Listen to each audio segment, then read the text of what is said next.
नमस्कार दोस्तों, स्वागत है आपका हमारे क्लासेस में। प्रैक्टिस सेट थर्ड, दो प्रैक्टिस सेट मैं आपको करवा चुका हूं। 10 क्वेश्चन अभी फाइव क्वेश्चन एक प्रैक्टिस सेट में करवा रहा हूं। अभी तो दो करवा चुका हूं, यानी 5 into 2 यानी 10 क्वेश्चन करवाया हूं।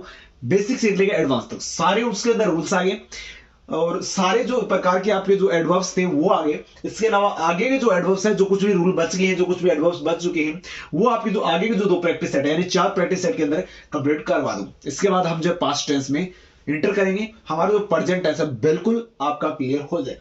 फ्रेंड्स, क्वेश्चन नंबर 1 की बात करते हैं प्रैक्टिस सेट नंबर 3 में। बीने के बाद आपको यहां पे दोस्तों मिल गया ब्लैंक। इसके बाद है रीड्स आएगा, रीड या इज रीडिंग आएगा। बिने ए प्रोज नाउ, बिने कविता पढ़ रहा है। सॉरी, यहां पे बिने ए प्रोज नाउ, हाँ कविता पढ़ रहा है, बिने अब कविता पढ़ रहा है।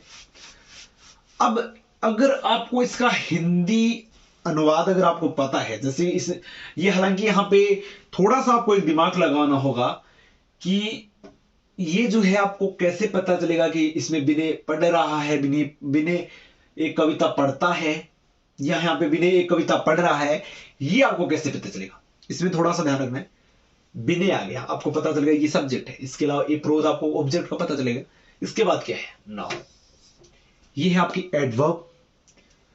अगर आपको पता है कि ये प्रेजेंट कंटिन्यूअस की एडवर्ब है, बिल्कुल सही हो। अगर आप कोई बोलता है प्रेजेंट सिंपल की है, गलत है। क्यों? नाउ का आपको पता है, नाउ यहां पे जो है अब, इसी समय। नाउ जो होता है वो एडवर्ब्स जो होती है वो हमेशा प्रेजेंट कंटिन्यूअस के अंतर्गत आती है।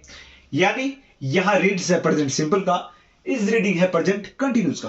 तो रीड्स वाला गलत हो जाएगा, इज रीडिंग वाला जो है बिल्कुल सही होने वाला। तो ये आपको ध्यान रखना होगा। पहले एडवर्ब्स अगर आप देख लेते हो कि नाउ आया हुआ है, नाउ यानी प्रेजेंट कंटिन्यूअस, उसके अकॉर्डिंग आप लगा सकते हो। ये गलत हो जाएगा, ये सही। यानी Binay is reading a prose now. हालांकि मैंने हिंदी अनुवाद बता दिया तो कुछ बच्चे ये बोलेंगे हाँ सर मुझे तो पता चल गया इसमें इज रीडिंग आएगा, लेकिन ये तो मैंने हिंदी अनुवाद बता दिया। लेकिन एग्जाम में कोई आपको हिंदी अनुवाद बताने नहीं वाला है, आपको खुद के दिमाग से ही करना है। वहां आप बिल्कुल ऐसे अंदाजा लगा नहीं सकते कि इज रीडिंग कि यहां पे पढ़ ही रहा है या पढ़ता है। उसमें से आपको ये देख के आपको पता लगने वाला है। फ्रेंड्स, इसमें जो आपका आ जाएगा Binay is reading a prose now. इसके बाद आपका सेकंड वाला है at present he to his teacher talks या इज टॉकिंग।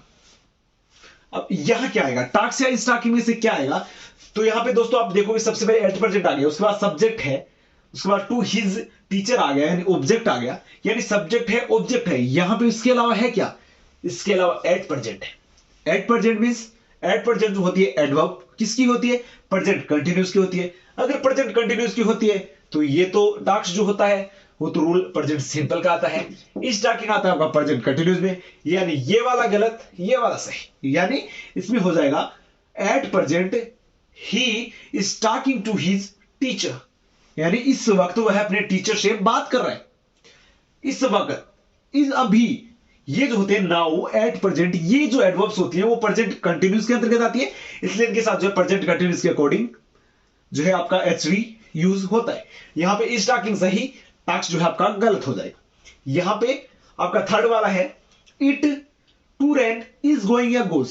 यानी यहां पे आपको पता चल गया, इट हो गया सब्जेक्ट, रेन हो गया वर्षा। अब इसके अलावा आप बोलोगे कि इज यहां पे कैसे लगाएं?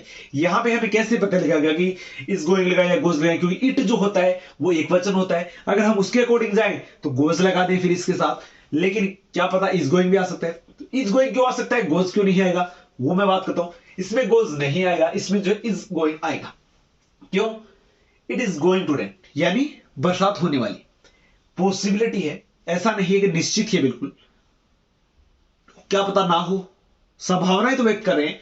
तो पॉसिबिलिटी जो व्यक्त की जाती है वो भी जो आपके यहां पे प्रेजेंट कंटिन्यूअस के अंतर्गत आती है। यानी ये हो गया आपका रूल, ये होगी आपके एडवर्ब्स।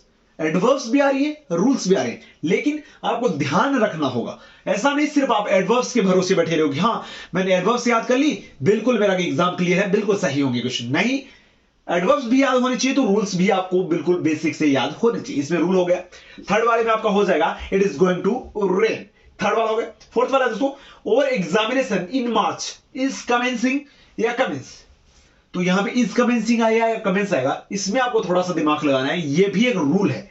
और एग्जामिनेशन इन मार्च, आगे की बात कर रहे हैं कि हमारा जो एग्जामिनेशन है वो मार्च में हो सकता है या हो रहा है, हो सकता है या हो रहा है, क्या चीज है। अगर आपको रूल का पता हो कि यहां पे प्रेजेंट सिंपल में निकट भविष्य की जो योजना होती है वो एक तो होती है, इसमें तो भविष्य की योजना है। प्रेजेंट सिंपल और कंटिन्यूस में बहुत ज्यादा फर्क नहीं है। प्रेजेंट सिंपल में है निकट भविष्य, यानी बिल्कुल नजदीक का जो भविष्य, यानी अभी मैं बात कर रहा हूं तो सुबह का, ये सॉरी मैं सुबह बात कर रहा हूं तो शाम का, मतलब बिल्कुल आजाद में ही होना है यार, बिल्कुल निकट भविष्य। ऐसा नहीं है कि बिल्कुल 10 दिन बाद या 50 दिन बाद, ऐसा कुछ नहीं है। तो जो निकट भविष्य में जो कार्य होता है वो जो होता है वो आपका यहां पे होता है। हालांकि अब आप बोलोगे सर इसमें तो फिर मार्च में आ रहा है, अभी तो क्या ही चल रहा है, मतलब 4 महीने बाद, ऐसा नहीं होना चाहिए। टाइमिंग नहीं, इससे इस टाइमिंग इसको नहीं डिपेंड करती कि निकट भविष्य है या दूर का भविष्य है। निकट भविष्य मींस कि अभी बिल्कुल निश्चित है कि यार इतनी जल्दी या 2 महीने 5 महीने इस बाद ये होने ही वाला है। ऐसा नहीं कि भाई चलो मैं मतलब 15 साल का हो जाऊं तो ऐसा करूंगा, 50 साल का हो जाऊंगा तो ऐसा करूंगा, ये तो बहुत लंबा भविष्य हो गया, यानी बाद का भविष्य है। निकट भविष्य का मीन्स होता है कि यहाँ पे अभी का जो वक्त है, तो इसमें दिया है और एग्जामिनेशन मार्च, यानी हमारे जो एग्जाम है वो मार्च में होंगे या हो सकते हैं। तो इसमें जो है कमेंसेस आ जाएगा, ना कि इसका। क्यों? क्योंकि यहां पे जो है ये निकट भविष्य में होने वाले कार्य है, जैसा कि बताया गया प्रेजेंट सिंपल के अंतर्गत आएगा तो कमेंसेस ही आएगा, तो ये सही हो जाएगी, गलत यानी। और एग्जामिनेशन कमेंसेस इन मार्च। इसके बाद जो आपका 5th नंबर है, he said that the sun in the west, यानी उसने बोला था कि जो सूर्य है वो पश्चिम में जो है। अब यहां पे सेट्स आएगा या सेट आएगा? अब आप सब देख क्या बोलोगे, ये तो एक वचन है, सेट्स लगा दें यार क्योंकि ऐसा लगता है। सेट्स लगाओगे सही हो जाएगा, लेकिन गलत कर दिया आपने, दिमाग गलत लगा दिया। यानी इसमें सन देख के एक वचन समझ के नहीं लगाना है। यह भी आपका एक शाश्वत सत्य है कि जो सूर्य होता है वो बिल्कुल पश्चिम में ही अस्त होगा, पूर्व में उदय होता है तो पश्चिम में अस्त होगा। ये ब्रह्मांडिक सत्य है, ये शाश्वत सत्य है। शाश्वत सत्य भी आपका रूल्स में आता है, इसके साथ जो है यहाँ पे सेट्स का प्रयोग किया जाएगा। तो फ्रेंड्स प्रैक्टिस सेट नंबर 3 भी आपका कंप्लीट होता है। अब आपका इसके बाद लास्ट प्रैक्टिस सेट होगा दोस्तों, उसके बाद हम जो पास्ट टेंस में एंटर करेंगे। उम्मीद करता हूं आज ये जो तीनों प्रैक्टिस सेट आपको पसंद आए होंगे। अगर पसंद आए वीडियो लाइक करें, शेयर करें, चैनल को सब्सक्राइब करना ना भूलें। अगले वीडियो फिर मिलते हैं, धन्यवाद।